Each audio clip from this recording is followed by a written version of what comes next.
Yeah.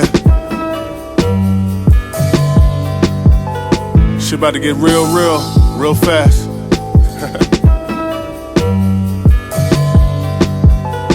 You know, I don't talk a lot. I like action. Peace, y'all. It's the Dark Horse tapping in. Man. Welcome back to Ohio, man. I'm dealing with allergies. So I went and grabbed me some honey real fast. In the summertime, on top of that. That hasn't happened to me in years. But I just remembered I'm relocated to another state. So not too far, but still, it makes a difference, I guess.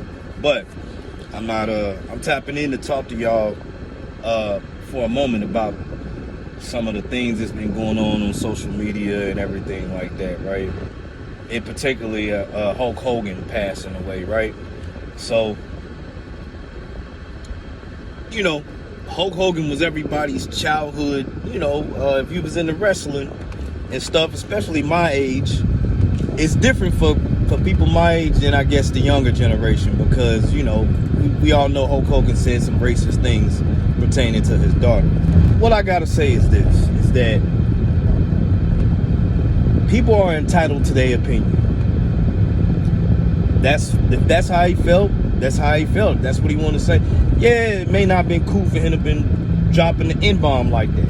Yeah, would I want to kick him in his nuts if he said it in front of my face? Yeah, I would. But just like I'm entitled to my opinions about people's culture, race, whatever the case may be, he's entitled to his. You know what I'm saying? At the end of the day, it's supposedly a free country. Now, with that being said, who would have held him accountable?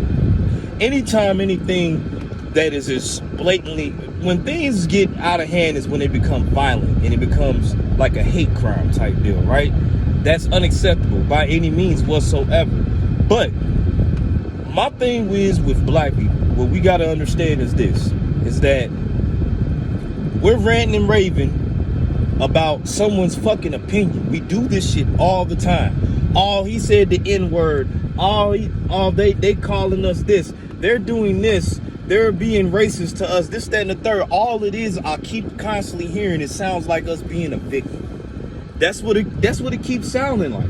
I don't even like. I'm gonna be honest with you, and not knocking white folks at all, whatever the case may be, but I don't even like the idea that in order for something to be taken serious with black people, it takes white people to speak up for us. Whenever there's a hate crime done, just like that boy that just got yanked out of his car, who's the people? What is the power structure that is being utilized to hold these police officers accountable? It's the white power structure. It ain't coming from the black community. We not the ones. We don't have the power and authority to hold people accountable. Now, until that happens, we're not going to be really taken seriously. So let's worry more about what motherfuckers think about us and what they say about us, and worry about getting some power established to where we can actually hold other people accountable for mistreating our people, our culture, whatever the case may be. That's what's important. That's what we need to be focusing on. I don't give a damn what someone says about me and mine. Don't come over here trying to mess with our money, our resources, and us physically, ourselves, the ones we love, our families, our communities. Until we get to where we can protect that and have that in order, all this other shit don't matter. That's why, I'm gonna be honest, we worry so much about being accepted. Maybe segregation wasn't such a bad thing. I know that right there, that comment right there is gonna rub some people the wrong way because y'all too emotional, man. It would probably rub some black people and white people the wrong way. The way I see it is this. The one thing that, quote unquote, if we want to go with the white supremacy theory or whatever the case may be, I ain't gonna say it's a theory because it is a real system, but we gotta understand who are the people who run this country? This isn't America isn't a black country. It isn't a black owned country. You know what I'm saying? Yeah, we built this motherfucker for free, but and it benefit a lot from our inventions and our brilliance for free. But at the end of the day, the people who are in those high positions in the politics and all that stuff,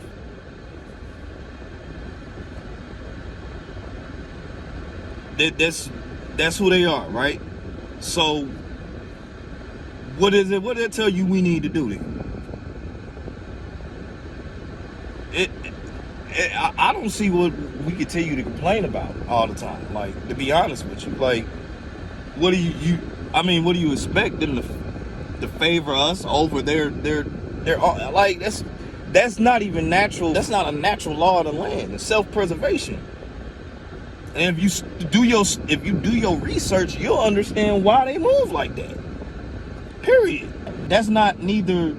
It's not a matter of right or wrong. It's just is what it is. It's just the truth. So I'm not trying to make excuses for racist comments or people who are racist. I'm just trying to bring a better understanding to it. I'm not trying to really necessarily demonize nobody for it. I just want to understand it.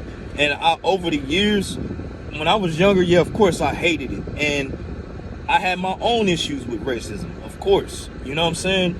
And I still don't think it's a good thing, but I've gained a better understanding of it. Because everyone has some level of racism or prejudiceness within them, period. Like, let's not sit up here.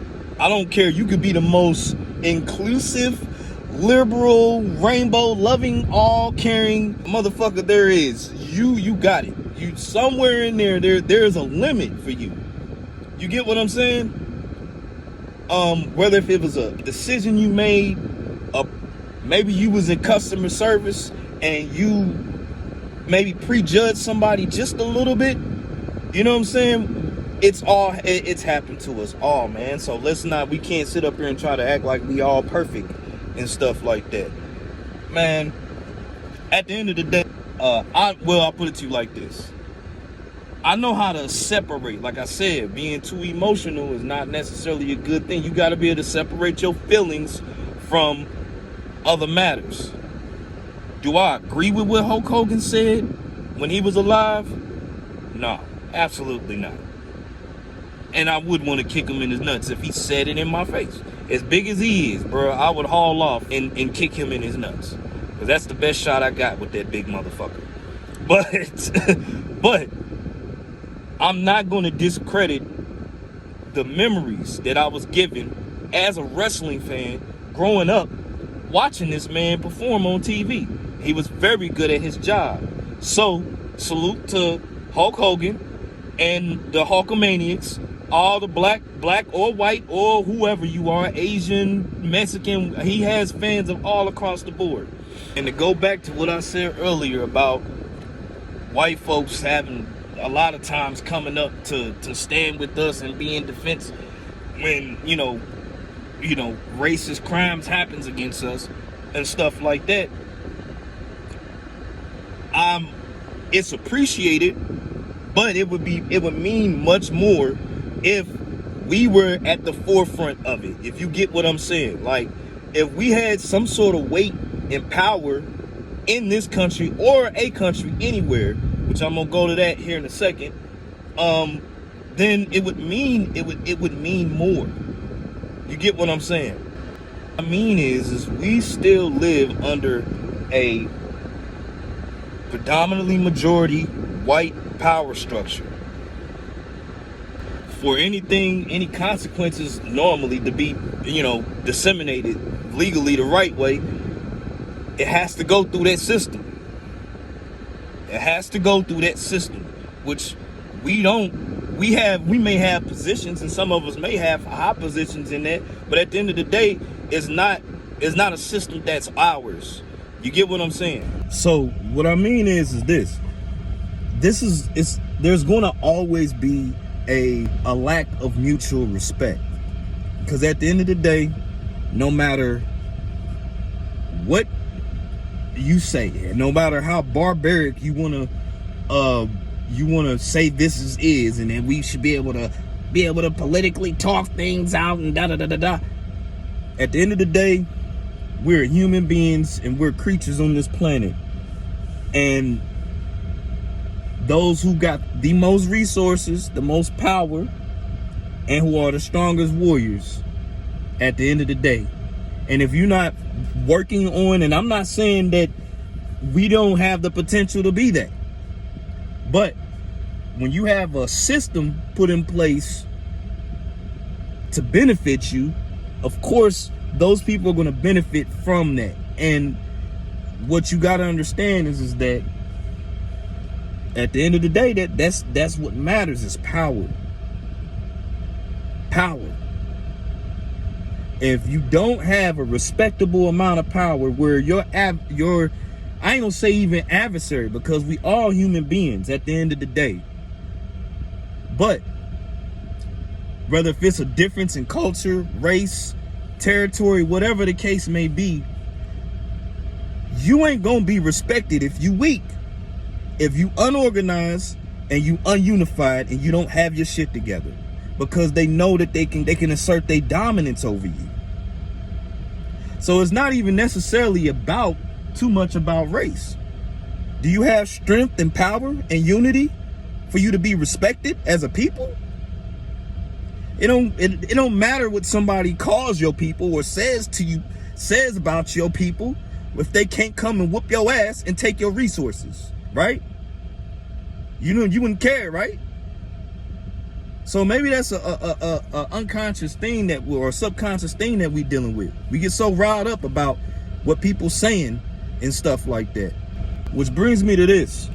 I've been noticing that I've been seeing stuff on social media about Black Americans trying to boycott African businesses, and then hearing stuff that Africans from the motherland, Africa, speaking against us, both sides criticizing each other. That's exactly what I'm talking about. I'm gonna be honest with you. I have more disdain for a motherfucker who is criticizing, putting down, and causing separation and division within their own race than I do a white person saying racist stuff about another race or about black people. I have more disdain and anger at my own people for causing division and being against other. I don't care where you from. You know what I'm saying? You got FBAs, which is foundational Black Americans, and then you got Africans who come from Africa to America, and you hearing stuff about them, trying to separate each other, them over there, we gonna boycott this and this, all this bullshit. Nothing but, like I said, us not being able to unify. There's been a number done on us, dog. For real. Like I said, I have more disdain and anger towards someone within the black race who was doing shit like that than someone who was racist and white. Cause it just proves why we are in the situation we in right now. We'll never come to a place of having mutual respect from our white counterparts until we get our shit together. So one of the best things that we could do is unify with our melanated brothers and sisters across the world, because we are everywhere, and there's power in numbers. If you look into that, you'll know why I'm saying that, because there's power in numbers. You know what I'm saying? So at the end of the day, get out your motherfucking feelings and get some motherfucking power. That's the message I got for the black people across the world. Shalom Ashe, Dark Horse out. Now ask yourself, was it worth it? A clown inside a palace could never become a king, but the kingdom and the palace could now be turned to a circus.